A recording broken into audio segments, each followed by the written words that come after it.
Welcome all, this is Gaurav Srivastava, educator head get Chemic learning app get Chemic institute. और बेटा आज gate 2022 का वो डाउट आपका क्लियर करने जा रहे हैं जो बहुत सारे बच्चों ने हमें व्हाट्सएप पे भेजा है। बहुत सारी जगहों पे इसका आंसर गलत दिया हुआ है, एक्सप्रेशन गलत दिया हुआ है, बट डोंट वरी बेटा, अभी आपको इसका राइट एक्सप्रेशन अब यूट्यूब पे अवेलेबल है। ध्यान दे बेटा, यहाँ पे गेट ऑफिशियल की के अकॉर्डिंग इसका राइट आंसर 0.02 दिया हुआ है और 0.02 ही इसका राइट आंसर है। ये क्वेश्चन बहुत ही आसान है बेटा।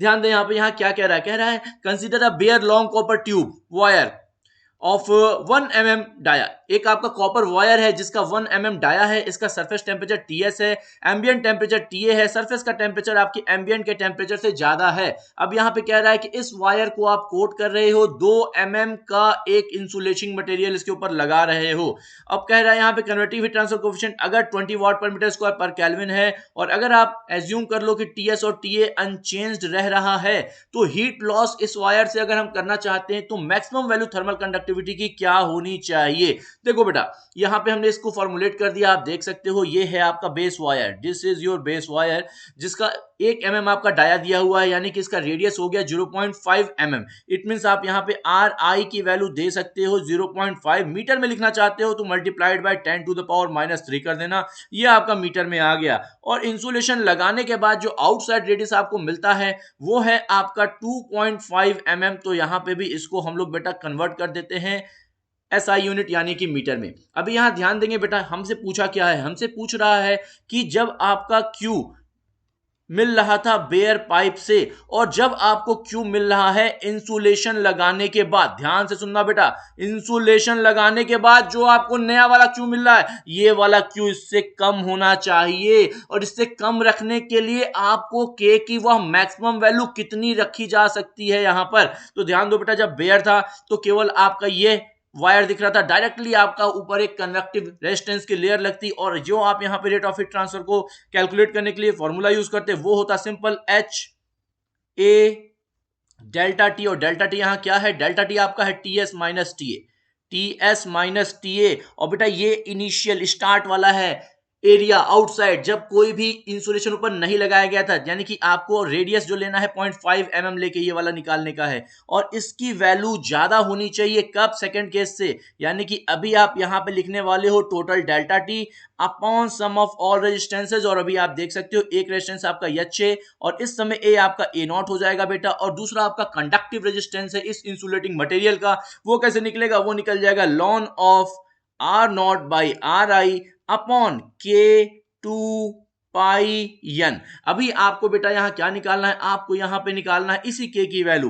तो यहां ध्यान दे बेटा, यहां जो ए आई या ए नॉट है इसे आप उसके पहले देख लो बेटा, ये वाला करंट ऐसे ही आपका कैंसिल हो जाएगा। सो अभी एच के साथ आपका ए आई वाला टर्म है, ए आई को आप क्या लिख सकते हो, ये हो जाएगा आपका 2 पाई RI N। और इसकी वैल्यू ज्यादा होनी चाहिए किससे, 1 अपॉन H। बट जिस टाइम ए आपका आउटसाइड होगा तो ये हो जाएगा 2 पाई R0 N एंड प्लस यहां पे आपका हो जाएगा ln of R0 by RI और पूरे के अपॉन में आपका हो जाएगा K2 पाई N। अभी यहां ध्यान से देखेंगे, यहां ध्यान से देखेंगे बेटा, कुछ चीजें कैंसिल हो रही हैं, उनको कैंसिल करेंगे फटाफट। इसे आप कॉमन ले लोगे 2 पाई N, 1 अपॉन ऊपर जाके 2 पाई N बन जाएगा और इधर के 2 पाई N से ये वाला 2 पाई N कॉमन लेने के बाद से कैंसिल हो जाएगा। और कैंसिलेशन होने के बाद से अभी इसकी वैल्यू हम लोग पुट करने वाले हैं जो आपके क्वेश्चन में दिया हुआ है।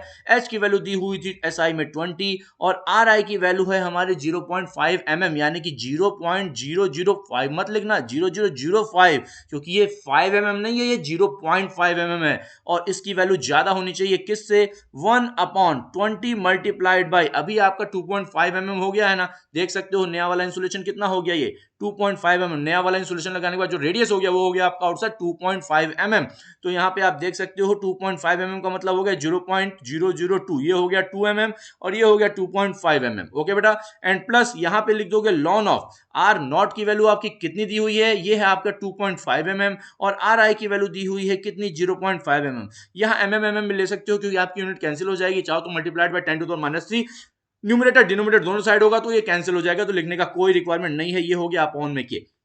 इसे मल्टीप्लाई करेंगे हम लोग 20 इंटू 0.0005, 20 इंटू 0.0005 और ये आ जाएगा आपका 0.01 0 और ये होल बेटा 1 अपॉन में है, भी ध्यान रखना। ये आ गया आपका 0.01 और इसकी वैल्यू ज्यादा होनी चाहिए किससे, 1 अपॉन। ये पूरा सॉल्व करते हैं और देखते हैं क्या आता है। 20 मल्टीप्लाइड बाय 0.0025 और ये हो गया बेटा 0.05, 0.05 और प्लस में ये आपका हो जाएगा ln ऑफ 5 अपॉन के, दोनों साइड में हम लोग रेसिप्रोकल कर देंगे तो आपका एलएचएस में ये हो जाएगा 100 और इधर वाला साइड जो है आपका ये ऊपर आ जाएगा 1 upon 0.05 and plus ln of 5 upon में के। वापस से आगे बढ़ेंगे तो आप लिख सकते हो 100 इज ग्रेटर देन 1 अपॉन 0.05, ये शायद 20 आना चाहिए, देख लेते हैं। हाँ ये आपका 20 आ गया। सो ये हो गया 20 प्लस ln ऑफ 5 बाई के, 20 को इधर भेज देंगे, ये आपका हो जाएगा 80। सो 80 is greater than ln of 5 by के। और चूंकि आप के लिए इसे सॉल्व करें तो के को आप एलएचएस में नहीं भेज सकते हो, तो ये आपका फर्दर आगे सॉल्व करोगे तो ये हो जाएगा 80 upon ln of 5 is greater than 1 by के, और इसे आप लिख सकते हो रेसिप्रोकल करके ln 5 by 80 is greater than के। चलो नेक्स्ट पेज पे से हम सॉल्व करते हैं या यहीं सॉल्व कर लेते हैं। तो इस तरह से आप ln 5 बाई के की वैल्यू निकाल लें, ln 5 बाई 80 के ln 5 बाई 80 ये आपका आ चुका है 0.02012 अप्रोक्सीमेटली ग्रेटर देन। तो आप यहां देख सकते हो बेटा के की वैल्यू 0.02012 से छोटी होनी चाहिए और आपके ऑप्शन में सबसे पास कौन सा है जो के का मैक्स वैल्यू दे रहा है, वो है आपका बेटा 0.2। इसका मतलब हमारा जो राइट आंसर है मैक्स, के मैक्स हम रख सकते हैं 0.02। That means option A is correct. I hope बेटा आप सभी ने एंजॉय किया होगा, समझ में आप सभी को आया होगा। सो बेटा लेक्चर को लाइक कमेंट करना मत भूलना, शेयर करना मत भूलना और चैनल को सब्सक्राइब करना तो बिल्कुल मत भूलना। ऑल द बेस्ट बेटा, मिलते हैं आपसे नेक्स्ट लेक्चर में। Take care.